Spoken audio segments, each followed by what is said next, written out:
Good morning, everybody. Before I start, I want you to notice that there's a website below the four things, bullet points up there. That's the website, cerebral palsy, UnitedCerebralPalsy.org. And that has a history of the disabilities issues in America.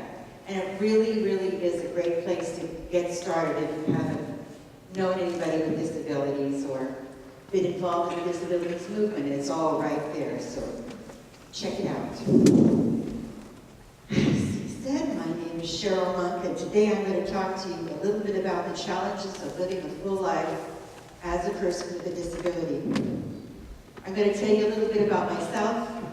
I'm going to tell you a couple of quick stories. I'm going to tell you how all this can relate to you. And I'm going to end with the 4 pillars of self-determination. I was born in Mill Valley, California, across the Golden Gate Bridge from San Francisco in 1950. My mother and father divorced when I was 2. My mother later confessed that she really didn't want to be married. She wanted to have a little girl. And I never really questioned her about her fantasy daughter because instead she got me.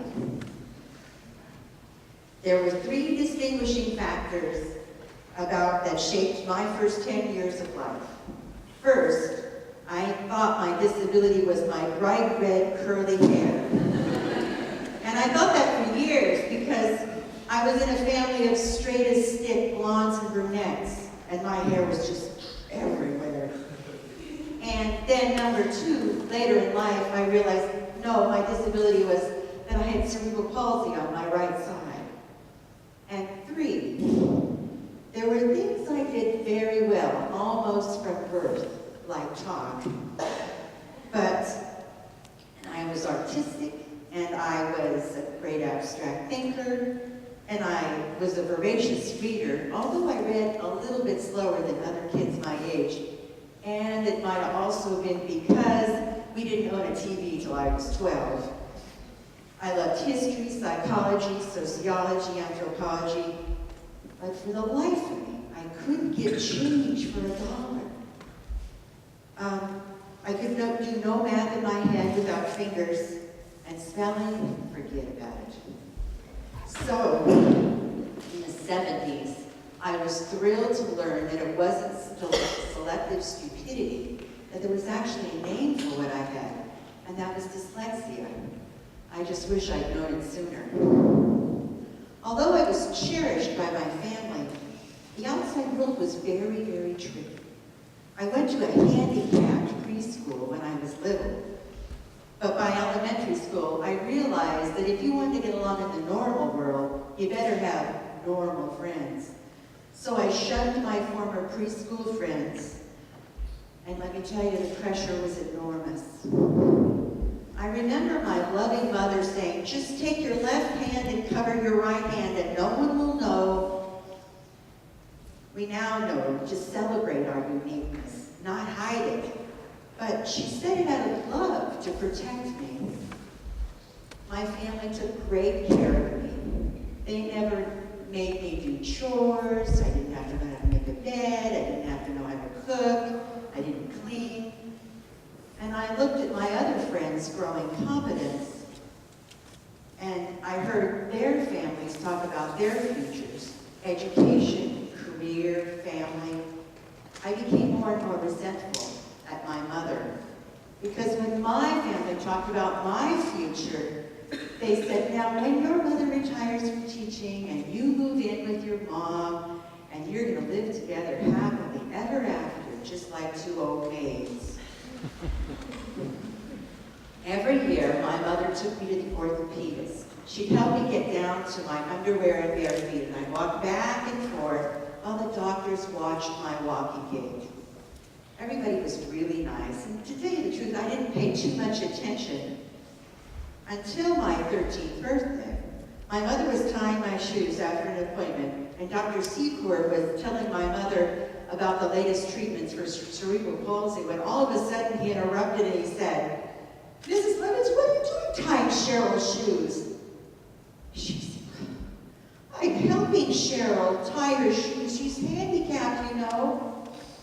And the doctor said, well, don't you realize that we can teach Cheryl to tie shoes with one hand?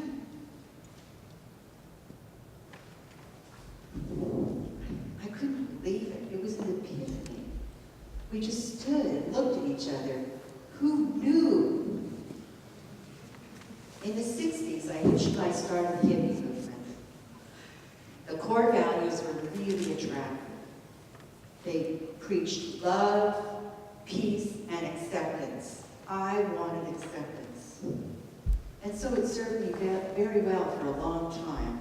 The music, the clothes, those gigantic peace marches with thousands of people coursing down the streets of San Francisco, all chanting for one cause. But I always felt like I was lying. I was always hiding who I really was. I was just trying to fit in. My left hand covering my right, hiding my learning disabilities, living in terror of being found out. In 1979, I had an opportunity to move to Vashon Island in the Puget Sound. It was a chance to finally grow up. No more mommy anticipating my every need. At the ripe old age of 29, I was on my own. It was a good thing, too, because in 2 years she was dead. After my mother's death, my Uncle Al asked me what I wanted to do with my life. And I said I wanted to work with people with disabilities. I needed answers. I had questions.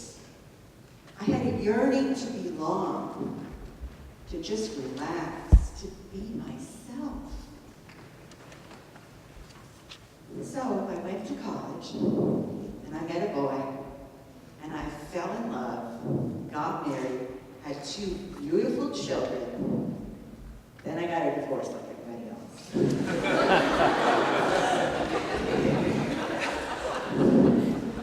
So I've been working with people with disabilities for well over 25 years. And the last 10 years, I've got my dream job. I supported people to go out in the community, to do what they wanted to do. They did classes and coffee, and we went to the fair, and we traveled to Mexico at least 3 times, and I helped them visit their families, swim, or train for employment. Most of the people I worked with were pretty significantly disabled. Most don't even speak. So it took them a long time to train me because I'm so verbal. I like the idea of putting them in charge. When I was asked by a passersby if the person I was with was my kid, I'd say, no, Valerie, she's my boss. I work for Valerie. I was laid off last year, and as sad as it was, I feel it's time to work for the disabilities movement as a whole. And I know that as long as I keep active, the right job will find me. I asked a lot of people. I asked a lot of the people I supported. I'm not there to take care of anyone. I'm not the taking care of kind. The people I support have to figure out how to communicate with me and figure out what they want to do and how to do it. Of course, we had help from staff and family, but when we were out there, we were on our own. I can't even put into words how satisfying it is to support people doing the simple day-to-day things you and I take for granted, like being here today. To illustrate how I overcome some of my own assumptions, let me tell you a little story about David. David is a person with significant disabilities. He has cerebral palsy in the upper and lower extremities, and he has very difficult speech patterns to understand. But he does know limited sign. When I first started working with David, he made this gesture to indicate he was hungry to his staff. So towards the end of every outing we went on, he would make this gesture. At first, I patiently explained to him, "Oh, we don't have any money today. Maybe next time we'll get some money and we can go out to eat." And so it went that every time we would go out, almost at the end of our outing, he would make that gesture. Instead of checking with staff, I took it personal. I began to get paranoid and think, he didn't like me. He didn't like the outing. He just wanted to go home and eat. And it definitely affected our relationship. About 6 months after we had been working together, we went to a meeting at my office. And at the end of the meeting, he gave that gesture. The woman across from him said, "Oh, thank you, David." I realized that he'd been thanking me every time we'd gone out in the community. And if I hadn't have taken him out, even though our relationship was awkward, and met with a bunch of different people, eventually meeting that person that would open that door for us, our relationship would have remained awkward. Next, I want to tell you a story about Valerie. Valerie is rail thin. She has squinty eyes and a really small mouth, and she always looks angry. And to get her needs met, she grabs you and pulls you around and moves your arms.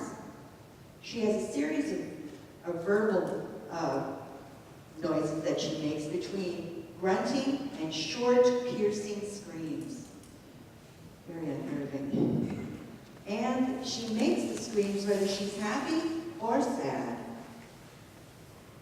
But I guess the most challenging thing for me was when we would go to the mall and we'd get out of the car, she'd glue herself to me and try to grab my hand and pull me across the street. I would tell her that I didn't want people to think that I was taking care of her. I wanted people to think that we were just two women going to the mall for shopping or out to eat. But why it really bothered me was that I was afraid my fingers would pinch hers. And so that was one of the things I really tried to hide. In spite of both our respective challenges, we became really close over the years. I never realized how close until we had one of those big meetings, and I just happened to mention to her lead staff how she would glue herself to me, and she always was watching me, afraid I would disappear or something. And the lead staff said, Valerie really, really must like you a lot, because her father is legally blind, and she has a wonderful relationship with him, and she leads him around the mall.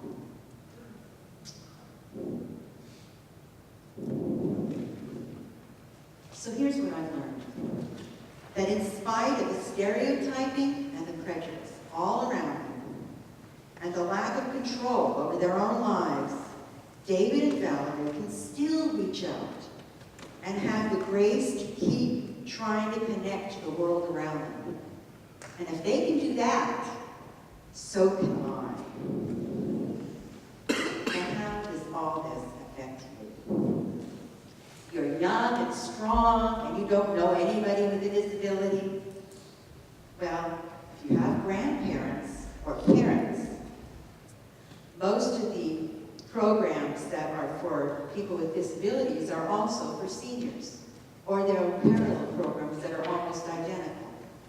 And in the future, you yourself might incur a disabling injury, and you'll need those services. So the next time you see somebody with a disability, remember, we all have goals, ambitions, and personal dreams. We all want to be accepted for who we are and celebrated for the unique things we have to offer. I will close with these 4 principles of self-determination. I want the freedom to live as I choose. I need the authority to control my own body, resources, dreams, and destiny. Sometimes I need the support from professionals, family, friends, and my community. And I am taking the responsibility to achieve and contribute to my full potential. Thank you so much for listening.